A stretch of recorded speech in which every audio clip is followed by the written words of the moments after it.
ಕ್ಷೇತ್ರದಲ್ಲೂ ಮುಂದುವರಿತಾ ಇದೆ. ಕಾರಣ ಏಕೆಂದ್ರೆ ಶಿಕ್ಷಣ. ಈಗ ಶಿಕ್ಷಣದ ಪದ್ಧತಿ ಯಾವಾಗ ಬದಲಾಗ್ತಾ ಇದೆಯೋ ರಾಜಕೀಯವಾಗಿ ನೋಡಿ, ಹೌದು ನಾವು ಮಹಿಳೆ ಆಗಿರ್ತಕ್ಕಂಥ ದ್ರೌಪದಿ ಮುರ್ಮು ಅವರೇ ಆಗಿರ್ಲಿ, ನಮ್ಮ ಕರ್ನಾಟಕ ಸುಧಾಮೂರ್ತಿ ಅವರೇ ಆಗಿರ್ಲಿ ಆ ಕ್ಷೇತ್ರದಲ್ಲಿ ಮುಂದುವರೆದಿದ್ದಾರೆ. ಕ್ರೀಡೆಯಲ್ಲಿ ನಾವು ನೋಡಿದಾಗ ನಾವು ಕಲ್ಪನಾ ಯಾರು ಕ್ರೀಡೆಯಲ್ಲಿ ಬಂದಾಗ PV ಸಿಂಧು ಅವರಾಗಿರ್ಲಿ ಅಲ್ವಾ, ಮತ್ತೆ ನಾವು ಅಂತರಿಕ್ಷಕ್ಕೆ ಹೋಗಿರ್ಲಿ ಅಲ್ಲಿ ಕಲ್ಪನಾ ಚಾವ್ಲಾ ಆಗಿರ್ಬೋದು, ಎಂತೆಂತ ಮಹಾನ್ ಕೆಲಸಗಳನ್ನು ಮಾಡಿರ್ತಕ್ಕಂಥ ಸ್ತ್ರೀಯರು ಇದಕ್ಕೆ ಕಾರಣ ಆಗಿರ್ತಕ್ಕಂಥ. ನಾನು ಹೇಳೋದು ಅದಕ್ಕೆ ಒಂದು ಕನ್ನಡದಲ್ಲಿ ಇದೆ, ಹೆಣ್ಣೊಂದು ಕಲಿತರೆ ಶಾಲೆಯೊಂದು ತೆರೆದಂತೆ. ಒಬ್ಬ ಪುರುಷರಾಗಿರ್ತಕ್ಕಂಥವ್ರು ಒಂದು ಶಿಕ್ಷಣವನ್ನ ಪಡ್ಕೊಂಡ್ರೆ ಅವರು ತಾನು ಉದ್ಯೋಗ ತಾನು ಮಾಡಿರ್ತಕ್ಕಂಥ ಕೆಲಸಗಳ ಕಡೆ ಗಮನ ಕೊಡ್ತಾರೆ. ಆದರೆ ನಿಜಕ್ಕೂ ಸ್ತ್ರೀ ಆಗಿರ್ತಕ್ಕಂಥ ಮನೆಯವರು ಶಿಕ್ಷಣವನ್ನ ಅವ್ರು ಕಲಿತ್ರೆ ಮೊದಲು ಏನ್ ಮಾಡ್ತಾರೆ, ತನ್ನ ಮಕ್ಕಳಿಗೆ ನಾನು ಕಲಿತಿರೋದಕ್ಕಿಂತಲೂ ಹೆಚ್ಚಿನ ಶಿಕ್ಷಣವನ್ನು ಕೊಡ್ಲೇಬೇಕು ಅಂತ ಎಲ್ಲೆಲ್ಲಿ ಏನೇನು ಸಿಗುತ್ತ ಕಾಡ್ತಾ ಇರ್ತಾರೆ. ಆ ಶಿಕ್ಷಣವನ್ನು ಮಗುಗೆ ಕೊಡ್ಲೇಬೇಕು ಅಂದ್ರೆ ಅದಕ್ಕೆ ಇಡೀ ಕುಟುಂಬವನ್ನು ಸುಶಿಕ್ಷಿತವಾಗಿ ಮಾಡಿರ್ತಾರೆ.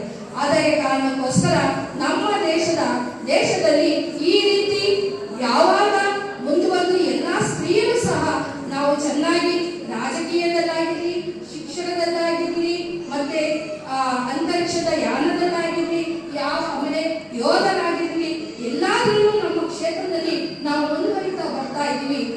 ಆದ್ರೆ ನಮ್ಮಲ್ಲಿ ಕೊರಗಿರೋದು ಒಂದೇ, ನಮಗೆ ಬೇಕಾಗಿರ್ತಕ್ಕಂತಹ ಸಮಾಜದಲ್ಲಿ ಅಂದ್ರೆ ಸುರಕ್ಷೆ ಅಂತಕ್ಕಂಥದ್ದು ಸಿಗ್ತಾ ಇಲ್ಲ. ಕಾರಣ ನಮಗೆ ರಕ್ಷೆ ಬೇಕು. ಕಾರಣ ನಾವು ಪ್ರತಿಯೊಂದಕ್ಕೂ ಹೌದು, ಗಾಂಧೀಜಿ ಒಂದು ಮಾತು ಹೇಳಿದ್ರು, ಏನಂತ ಹೇಳಿದ್ರು, ಅರ್ಧ ರಾತ್ರಿಯಲ್ಲಿ ಸ್ತ್ರೀಯು ಒಬ್ಬಂಟಿಯಾಗಿ ಯಾವತ್ತು ಓಡಾಡ್ತಾಳೋ ಅವತ್ತವತ್ತು ನಮಗೆ ಸ್ವತಂತ್ರ ಅಂತ. ನಿಜಕ್ಕೂ ಈಗ ಒಬ್ಬಂಟಿ ಹಗಲ ರಾತ್ರಿ ಹೊತ್ತು ಬೇಡ, ಹಗಲೊತ್ತು ಓಡಾಡೋದೇ ಕಷ್ಟ ಆಗಿದೆ. ಕಾರಣ ಯಾಕೆ? ನಾವು ಎಲ್ಲಾ ಪೂರ್ತಿ ಎಲ್ಲಾದ್ರೂ ಇದೆ, ಆದ್ರೆ ನಮಗೆ ಒಂದು ಶಕ್ತಿಯನ್ನ ಕೊಡ್ತಕ್ಕಂಥ ಹ್ಯುಮಿನಿಟಿ ಮೈಂಡ್ ಕೊಡ್ತಕ್ಕಂತಹ ಜೊತೆಗೆ ಹಿಂದೆ ಒಬ್ಬ ಪುರುಷರು ಬೇಕೇ ಬೇಕು. ಕಾರಣ ಅದು ಹಿಂದೆ ಸಾಧ್ಯ ಇಲ್ಲ ಅಂತ ಅಲ್ಲ, ಆದ್ರೆ ನಮ್ಗೆ ಮಾರಲ್ ಸಪೋರ್ಟ್ ಬೇಕು. ನಾವು ಎಲ್ಲದಕ್ಕೂ ಇರೋದಕ್ಕೂ ಮಾರಲ್ ಸಪೋರ್ಟ್ ಇಂದ ಅವರು ನಮಗೆ ಸಹಕಾರವನ್ನ ಕೊಟ್ರೆ ಖಂಡಿತ ನಾವು ಉನ್ನತ ಮಟ್ಟಕ್ಕೆ ಹೋಗೋದಕ್ಕೆ ಯಾವುದೇ ಒಂದು ಅಡೆತಡೆ ಇರೋದಿಲ್ಲ. ಅವರು ಅದನ್ನ ಅರ್ಥ ಮಾಡಿಕೊಂಡು ನಮ್ಗೆ ಕೊಟ್ರೆ ನಾವು ನಿಜವಾಗ್ಲೂ ಚೆನ್ನಾಗಿರ್ತೀವಿ. ಜೊತೆಗೆ ಇನ್ನೊಂದು ನಾನು ಹೇಳಲಿಕ್ಕೆ ಇಷ್ಟಪಡ್ತೀನಿ, ಒಂದು ಕೇವಲ ನೀವು ನಂಬ್ತಿರೋ ಹಿಂದೆ ಏನಾಯ್ತು, ಗಾಂಧಿ ಮತ್ತೆ ಮೈತ್ರಿ ಇರ್ತಕ್ಕಂತಹ ಸಂಸ್ಕೃತದಲ್ಲಿ ಅಂದ್ರೆ ಮೈಸೂರು ಮಹಾರಾಜರ ಕಾಲದಲ್ಲಿ ಮೈಸೂರು ಮಹಾರಾಜರಿಗೆ ಒಂದನ್ನ ಕೇಳದಂತೆ, ನಾವು ಅಧಿಪತಿಯ ಧರ್ಮವನ್ನ ಬಂದಿರ್ತಕ್ಕಂಥವ್ರು, ಈ ಅಧಿಪತಿಯ ಧರ್ಮದಲ್ಲಿ ನಾವು ಸ್ತ್ರೀಯರಾಗಿರ್ತಕ್ಕಂಥವ್ರು ಹೇಗಾದ್ರೂ ನಾವು ಸಂಸ್ಕೃತದಲ್ಲಿ ನಾವು ಮಾತಾಡ್ಲಿಕ್ಕೆ ಅವಕಾಶವನ್ನ ಕೊಡಬೇಕು ಅಂತ ಹೋರಾಟವನ್ನ ಮಾಡುವಂತವರಾಗಿದ್ದಂಥವ್ರು. ಹಾಗೆ ಎಲ್ಲರೂ ಇರ್ತಕ್ಕಂಥವ್ರು ಇಲ್ಲಿ ನಾನು ನಿಮ್ಮನ್ನ ಕೇಳ್ಕೊಳ್ಳೋದಷ್ಟೇ, ನಮಗೆ ತುಂಬಾ ಅಂದ್ರೆ ಗಂಡು ಪುರುಷರಿಗೆ ಏನು ಕೆಲಸ ಇದೆ ಅದಕ್ಕಿಂತ ಹೆಚ್ಚಿನ ಕೆಲಸವನ್ನ ನಿಭಾಯಿಸುವ ಶಕ್ತಿ ನಮಗೆ ದೇವರು ಕೊಟ್ಟಿದ್ದಾರೆ. ಆ ಖಂಡಿತ ಕೊಟ್ಟಿದ್ದಾರೆ. ಏನು ಗಂಡಸರು ಮಾಡ್ತಕ್ಕಂಥ ಶಕ್ತಿಗಿಂತಲೂ ಅದಕ್ಕಿಂತ ಹೆಚ್ಚಿನ ಶಕ್ತಿಯನ್ನ ಕೊಟ್ಟಿದ್ದಾರೆ. ನಾವು ಏನ್ ಮಾಡ್ಬೇಕು ಅಂತ ಹೇಳಿದ್ರೆ, ಒಂದು ಗೀತೆಯಲ್ಲಿ ಒಂದು ಮಾತು ಹೇಳಿದ್ದಾರೆ, ಅಲ್ಲಿ ಏನು ಮಿತವಾಗಿರ್ತಕ್ಕಂಥ ಆಹಾರ, ಮಿತವಾಗಿರ್ತಕ್ಕಂಥ ವಿಶ್ರಾಂತಿ, ಮಿತವಾಗಿರ್ತಕ್ಕಂತಹ ಒಂದು ಉಡುಗೆ, ಮಿತವಾಗಿರ್ತಕ್ಕಂತಹ ನಡಿಗೆ, ಮಿತವಾಗಿರ್ತಕ್ಕಂಥ ಸಭ್ಯತೆಯನ್ನ ಯಾರು ಕಲಿತಾರೋ ಅವರು ಸಾಧನೆಯನ್ನ ಮಾಡ್ಲಿಕ್ಕೆ ಸಾಧ್ಯ ಅಂತ. ಅಂದ್ರೆ ಮಿತ ಅಂದ್ರೆ ಯಾಕೆ? ಏನು ಜಾಸ್ತಿ ತಿಂದ್ರೆ ಏನಾಗುತ್ತೆ ನೋಡಿ, ನಮ್ಮ ದೇಹಕ್ಕೆ ಏನಿರ್ಬೇಕಂತೆ ಆಹಾರ ಅಂತಕ್ಕಂಥದ್ದು ಅತಿಯಾಗೂ ತಿನ್ನಬಾರ್ದಂತೆ, ಕಡಿಮೆನೂ ತಿನ್ನಬಾರ್ದಂತೆ. ನಮ್ಮ ದೇಹಕ್ಕೆ ವ್ಯಾಯಾಮವನ್ನ ಹೆಚ್ಚೇನೂ ಕೊಡಬಾರ್ದಂತೆ, ಕಡಿಮೆನೂ ಮಾಡಬಾರ್ದಂತೆ. ಇದನ್ನ ಗೀತೆಯಲ್ಲಿ ಶ್ರೀಕೃಷ್ಣ ಪರಮಾತ್ಮ ಹೇಳಿದ್ದಾರೆ. ಈಗ ಏನಾಗ್ಬಿಟ್ಟಿದೆ, ಎಲ್ಲ ನಾವು ಈ ಜಂಕ್ ಫುಡ್ಗಳಿಗೆ ಬಿಡ್ಬಿಡ್ತೀವಿ. ಕಾರಣ ಯಾಕೆ? ಜಂಕ್ ಫುಡ್ ಈ ಫುಡ್ ಸ್ಟ್ರೀಟ್ ನೋಡಿದ್ವಿ, ಎಂತೆಂತ ಜಂಕ್ ಫುಡ್ಗಳು ಸಿಗ್ತವೆ ಅಂತ. ಆ ಜಂಕ್ ಫುಡ್ಗಳನ್ನೆಲ್ಲ ತಿಂದು ತಿಂದು ತಿಂದು ತಿಂದು ಫ್ಯಾಟ್ ಬಿಡಿಸ್ಕೊಳ್ಳೋದು, ಅದು ಒಂದು ಉದ್ಯಮ. ಅಂದ್ರೆ ಅವ್ರು ಜಂಕ್ ಫುಡ್ ಮಾಡೋದು ಒಂದು ಉದ್ಯಮ, ಅದನ್ನ ನಾವು ತಿಂದು ತಿಂದು ಬೆಳೆಸ್ಕೊಳ್ಳೋದು. ಮತ್ತೆ ಸಣ್ಣಗಾಗ್ಬೇಕಲ್ಲ ಅಂತ ಹೇಳಿ ಮತ್ತೆ ನಾವು ಸಣ್ಣಗಾಗ್ಬೇಕು ಅನ್ನೋದಕ್ಕೆ ವ್ಯಾಯಾಮ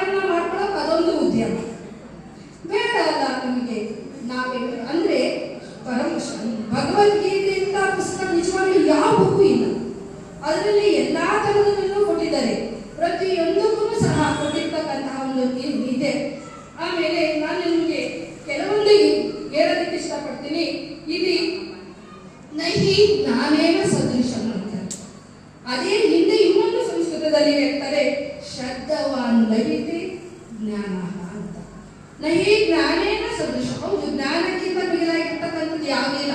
ನಾವು ಸ್ತ್ರೀಯರು ಯಾವ ಪುರುಷರಿಗೂ ಕಡಿಮೆ ಇಲ್ಲ. ನಾವು ಎಲ್ಲಾ ಕ್ಷೇತ್ರದಲ್ಲೂ ಮುಂದುವರಿತಾ ಇದ್ದೀವಿ ಅಂದಾಗ ಅದೇ ಜೊತೆಗೆ ಶ್ರದ್ಧೆನೂ ಇರ್ಬೇಕಂತ. ಕಾರಣ ಏಕೆ ನಾನು ಹೇಳ್ತೀನಿ, 10ರಿಂದ 5 ಗಂಟೆ ತನಕನೋ ಅಥವಾ 9ರಿಂದ 6 ಗಂಟೆ ತನಕನೋ ಅವರು ಪುರುಷರು ಕೆಲಸ ಮಾಡ್ಕೊಂಡ್ರೆ ಅವ್ರು ನಮ್ಮ ಕೆಲಸ ಸಮಾಪ್ತಿ ಆಗ್ತಂತಾರೆ. ನಮ್ದು ಹಾಗಲ್ಲ.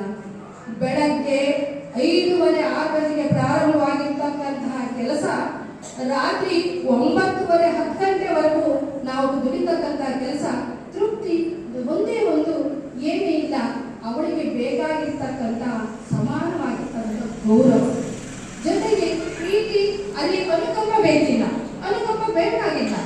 ನಮಗೆ ಬೇಕಾಗಿರೋದೇನು, ನಮಗೆ ಬೇಕಾಗಿರ್ತಕ್ಕಂಥ ಮಾಡಿರ್ತಕ್ಕಂಥ ಕೆಲಸಕ್ಕೆ ಒಂದು ಹೂನೋ ಉಡುಗೊರೆಯನ್ನೋ ದಟ್ ಈಸ್ ನಾಟ್ ನಮಗೆ ಬೇಕಾಗಿಲ್ಲ. ಅದು ಬೇಕಾಗಿರೋದೇನು ಒಂದು ಗೌರವ, ಪ್ರೀತಿಯ ಗೌರವ. ಅದು ಸಿಕ್ಬಿಟ್ರೆ ಎಂಥ ಸ್ತ್ರೀಯೂ ಸಹ ಮೇಲ್ಮಟ್ಟಕ್ಕೆ ಹೋಗೋದಕ್ಕೆ ಕಾರಣ ಆಗಿರ್ತಕ್ಕಂಥದ್ದು. ನಾನು ನಿಮಗೆ ಒಂದು ಕೇಳ್ಕೊಳ್ಳೋದು ಏನು ಅಂತ ಹೇಳಿದ್ರೆ, ಇಲ್ಲಿರ್ತಕ್ಕಂಥ ತಾಯಿಯಂದ್ರೆ ಬೇಕಾದಷ್ಟು ಜನ ಇದ್ದೀರಾ. ನಾನು ಕೇಳೋದು, ಆದಷ್ಟು ಮೀಡಿಯಾಗಳನ್ನ ಕಡಿಮೆ ಮಾಡಿ ಮಗುವಿಗೆ ಒಂದು ನವೆಯಲ್ಲಿ ಜೀಜಾಬಾಯಿಯ ಒಂದು ಉದಾಹರಣೆ ಸಾಕು, ಗಾಂಧೀಜಿಯವರ ಒಂದು ಉದಾಹರಣೆ ಸಾಕು. ಅವರು ನಮ್ಮ ಮಕ್ಕಳನ್ನ ಸಮಾಜಕ್ಕೆ ಕೊಡೋದಕ್ಕೆ ಏನು ಕಾರ್ಯ ಚಟುವಟಿಕೆಯನ್ನ ಮಾಡಿಕೊಂಡ್ರು ಅದರಲ್ಲಿ ನಮ್ಮ ಮನಸ್ಸು ಬಂದಿದ್ರೆ ಸಾಕು, ನಾನು ಒಳ್ಳೆಯ ಆಹಾರವನ್ನು ನನ್ನ ಕುಟುಂಬಕ್ಕೆ ಕೊಡೋಣ ಅನ್ನೋದು ನಮ್ಮ ತಲೆಯಲ್ಲಿ ಇರ್ಬೇಕನ್ನೋದು ನನ್ಗೊಂದು ಬೇಡಿಕೆ ಅಷ್ಟೇ. ಅಂದ್ರೆ ಏನು ಬೇಡ, ನಿಮ್ಮಲ್ಲಿ ಇರ್ತಕ್ಕಂಥ ವಿಷ್ಣು ಸಹಸ್ರನಾಮನೇ ಅಡುಗೆ ಮಾಡ್ಕೊಂಡು ಹಾಕಿ ಬೇಡ, ಬೇಕಾದಷ್ಟು ನೋಡಿ ಗೊತ್ತಾಗ್ತದೆ.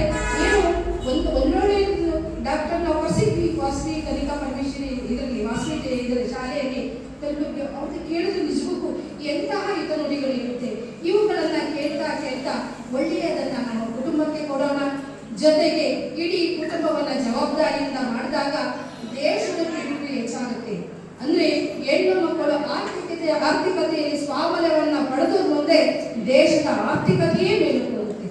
ಈ ದೇಶ ಮುಂದುವರಿಬೇಕು ಅಂದ್ರೆ ಅದು ಸಹ ನಾವು ಕೈ ಜೋಡಿಸೋಣ. ಇಲ್ಲಿರ್ತಕ್ಕಂತಹ ಎಲ್ಲರೂ ಸಹ ಒಳ್ಳೆ ಸದ್ಗುಣಸ್ಥರು. ನಿಮ್ಮನ್ನ ಎಲ್ಲ ನೋಡಿದಾಗ ನನಗೂ ಅನಿಸ್ತಿದೆ, ಏನ್ ಅನಿಸ್ತಿದೆ ಅಂತಂದಾಗ ನಾವು ಮಹಿಳೆಯರು ಅಂತಕ್ಕಂಥದ್ದು ನಾವು ಏನೋ ನಮಗೆ ಸಮಾನತೆ ಇಲ್ಲ, ಖಂಡಿತ ಇಲ್ಲ. ನಿಜವಾಗ್ಲೂ ಎಲ್ಲರಿಗೂ ಸಮಾನ ಅವಕಾಶವನ್ನ ಕೊಟ್ಟಿದ್ದಾರೆ. ಇದರ ಸದುಪಯೋಗ ಪಡ್ಕೊಳ್ಳೋಣ. ಇಷ್ಟು ಹೇಳಿ ನನಗೆ ಮಾತಾಡಲಿಕ್ಕೆ ಅವಕಾಶ ಕೊಟ್ಟಂತ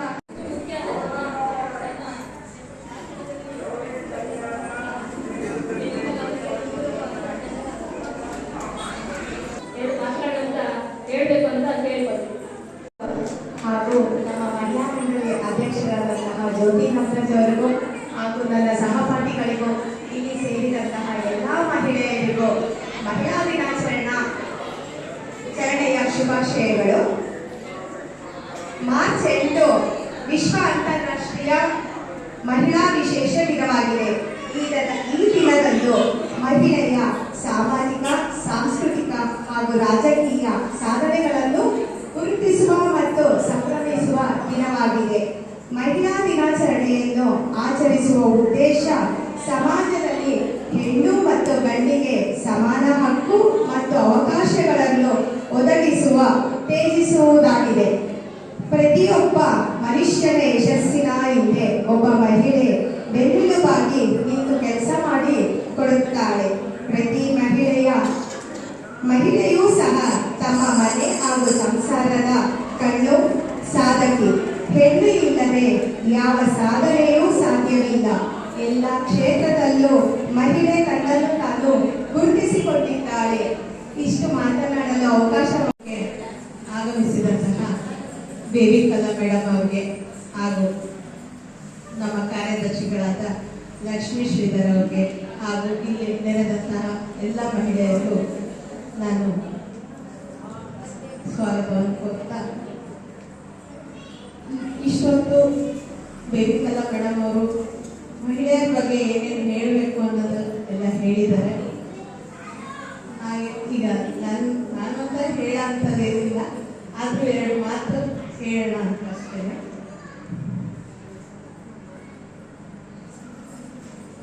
ಹೆಣ್ಣು ಯಾವ್ಯಾವ ರಂಗದಲ್ಲಿ ಹೇಗೆ ಕಾರ್ಯ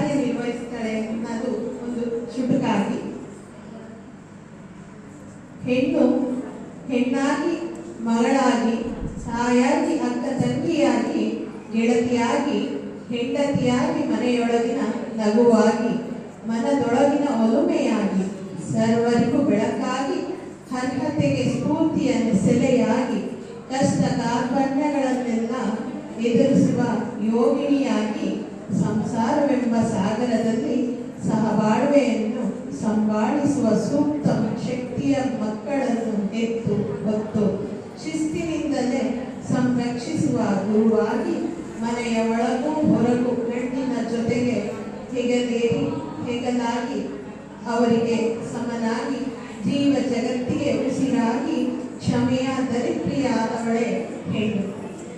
ಯಾವುದೇ ಒಂದು ಕ್ಷೇತ್ರದಲ್ಲೂ ಸಹ ಈಗ ಹೆಣ್ಣು ಗಂಡಿನ ಸಮನಾಗಿ ನಿಂತಿದ್ದಾಳೆ.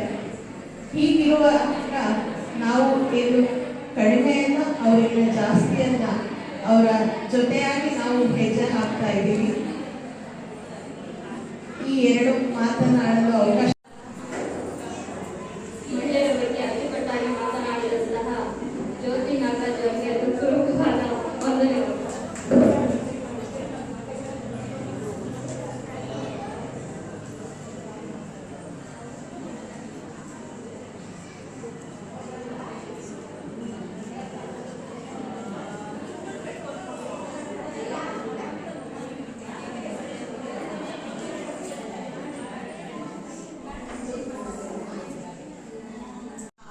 ಅತಿಥಿಗಳು ಅದನ್ನ ತೆಗಿತಾರೆ.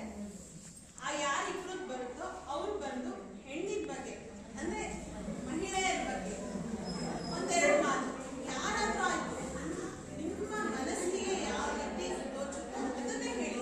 ಹಿಂಗೆ ಮಾತಾಡ್ಬೇಕು, ಇದೇ ರೀತಿ ಅಂತ ಯಾವುದೇ ರಿಸ್ಟ್ರಿಕ್ಷನ್ಸ್ ಇರಲ್ಲ. ಅದರಲ್ಲಿ ಒಬ್ರು ವಿಚೇತರಾಗ್ತಾರೆ, ಇಬ್ಬರಲ್ಲಿ ಒಬ್ರು ವಿಚೇತರಿರ್ತಾರೆ. ಹಾಗಾಗಿ ಈಗ ಡಿಪ್ ಆಗತ್ತೆ, ಅದಾದ್ಮೇಲೆ ಮುಂದಿನ ಏನು ಅಂತ ಅನೌನ್ಸ್ ಮಾಡಿ.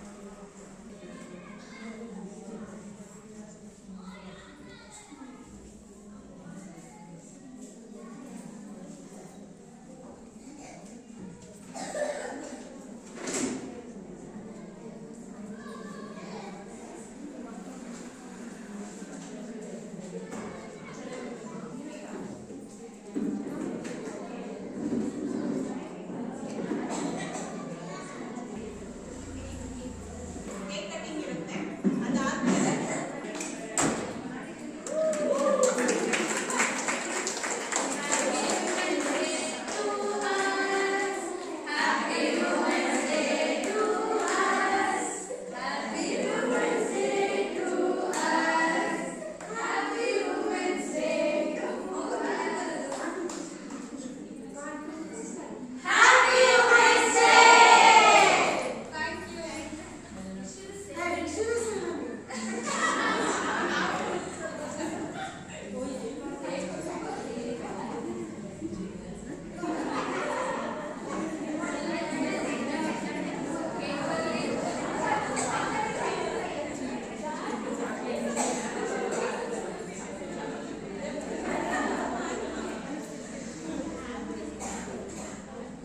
ಈಗ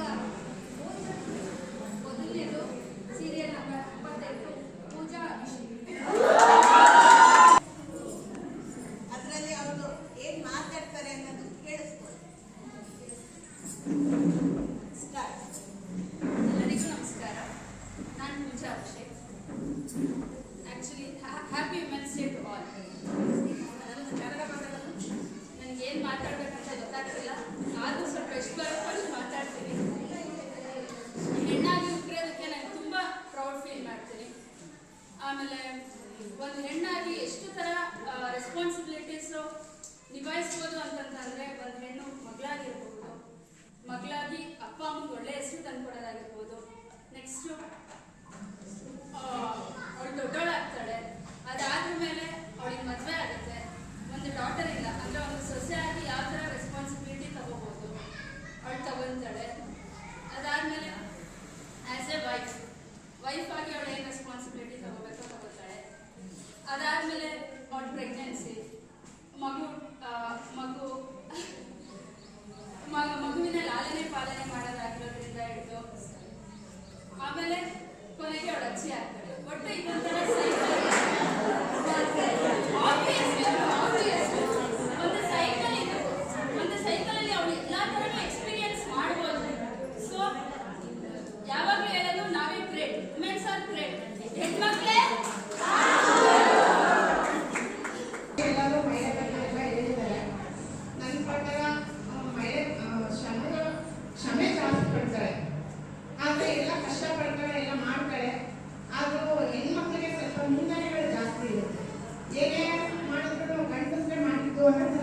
ಮಾಡ್ಬಿಡ್ತಾರೆ.